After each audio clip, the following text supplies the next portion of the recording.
महज 29 साल की उम्र में सदन पहुंचे हैं चेतन आनंद। सबसे पहले आपको बधाई। युवाओं की बात कर रहा है बिहार, युवा के तर्ज पे सदन में है। क्या सोच और क्या ऊर्जा रहेगी? देखिए बिल्कुल आज युवाओं का जो मुद्दा है सबसे बड़ा मुद्दा है। आज युवाओं को किस तरीके से बाहर जाना पड़ रहा है, चाहे पढ़ाई के मामले में हो या फिर नौकरी के मामले में हो। बिहार का युवा अपने आप को कहीं ना कहीं कंफ्यूज स्थिति में पा रहा है। पिछले 15 साल में युवाओं के लिए ज़्यादा कुछ हुआ नहीं है। हाँ, और ये बहुत बड़ा मुद्दा है। हमारा काम है अब, क्योंकि अगर विपक्ष में ही है तो विपक्ष में ही रह करके युवाओं की आवाज़ को बुलंद रखेंगे, युवाओं के लिए आवाज़ उठाते रहेंगे। और हमारे जो लीडर हैं तेजस्वी जी, वो खुद युवा हैं और हम लोग समझ रहे हैं कि युवाओं की क्या ज़रूरत है। सरकार आप लोगों के बनते बनते रह गई, कई तरीके के विवाद हुए। क्या लगता है कि जो फ्रेंड्स ऑफ चेतन आप लोगों का जो चलता है वो कितना आगे अब निकलेगा? देखिए वो सब बातें अपनी जगह हैं। अभी हम लोग यहाँ पर सदन में हैं और सदन में जो जो बात मुद्दे हैं उसको उठाना हमारा काम है।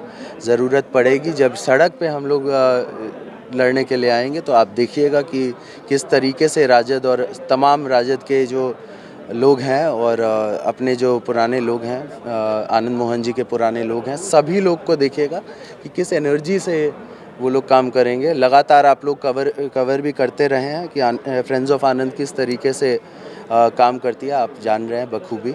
और लगातार हम लोग युवाओं को के जो ये मुद्दे हैं उसको उठाते रहे। आनंद मोहन 33 वर्ष में एमएलए बने थे, आप 29 में बने। माँ आपकी सांसद रही हैं। इस अनुभव के साथ कितना ताकत मिलेगा? बिल्कुल देखिए हम तो हर जगह बोलते हैं कि आज जो भी हैं, जहाँ पर भी हैं, हमारे पॉलिटिकल गुरु हमारे फादर हैं, आनंद मोहन जी हैं। और लाइफ को जीना अगर किसी से हम सीखे हैं, संघर्ष करना अगर किसी से सीखे हैं, वो मेरी माँ है, लवली आनंद जी। तो आज बहुत गर्व महसूस हो रहा है कि हम उनको खुशी दे पाए और अपने लोगों को खुशी दे पाए, तमाम बिहार के लोगों को खुशी दे पाए। इस बात का हमें गर्व है और आशा और उम्मीद यही है कि हम उनके जो ये उम्मीद है उसके ऊपर खरा उतर सकें। एक मूर्ति का विवाद हुआ था, उस समय आपके पिताजी के लिए मंच से नीतीश कुमार ने बड़ी बात कही थी। अब तक ठगा हुआ महसूस कर रहे हैं, अब सदन पहुंचे हैं, क्या होगा उस चीज़ को लेकर? देखिए हमारा प्राथमिकता मानिए कि मतलब, क्योंकि चाहे वो विपक्ष हो या पक्ष हो, सभी लोग जान रहे हैं कि आनंद मोहन जी जिस केस में है वो गलत केस है। हाँ, और वो गलत फंसाए गए हैं।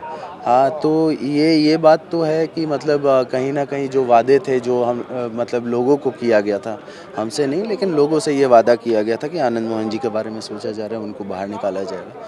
तो ये तो अब क्वेश्चन मार्क उनके ऊपर है, हमारे ऊपर नहीं। सदन में बड़ा इंटरेस्टिंग काम हुआ, अंग्रेजी में आपने शपथ लिया और शपथ को लेकर विवाद अंदर सदन में हिंदुस्तान और भारत को लेकर हो गया। देखिए हम तो जो भी विवाद किए थे, विवाद में हम कैसे कुछ कह सकते हैं। हमारा तो दूसरा चीज़ था। हम तो अंग्रेज़ी में शपथ लिए और कहीं ना कहीं हमको लगा कि हमको अंग्रेज़ी में लेना चाहिए, तभी लिए। जनरेशन बदल रहा है, स्टाइल बदल रहा है। बिल्कुल, स्टाइल तो बदलेगा ही। अगर जनरेशन बदलेगा तो स्टाइल बदलेगा और जनरेशन बदलेगा तो नए जनरेशन की प्रॉब्लम है वो भी बदल रही हैं। तो और नए जनरेशन की प्रॉब्लम को समझने के लिए नए लोगों की आवश्यकता है। पॉलिटिक्स बदलेगा, एक शब्द में जवाब दीजिए। बदल रहा है। पॉलिटिक्स बदल रहा है और हमारे साथ थे चेतन आनंद। महज 29 साल में सदन पहुंचे हैं। पिता इनके आनंद मोहन 33 साल में सदन पहुंचे थे।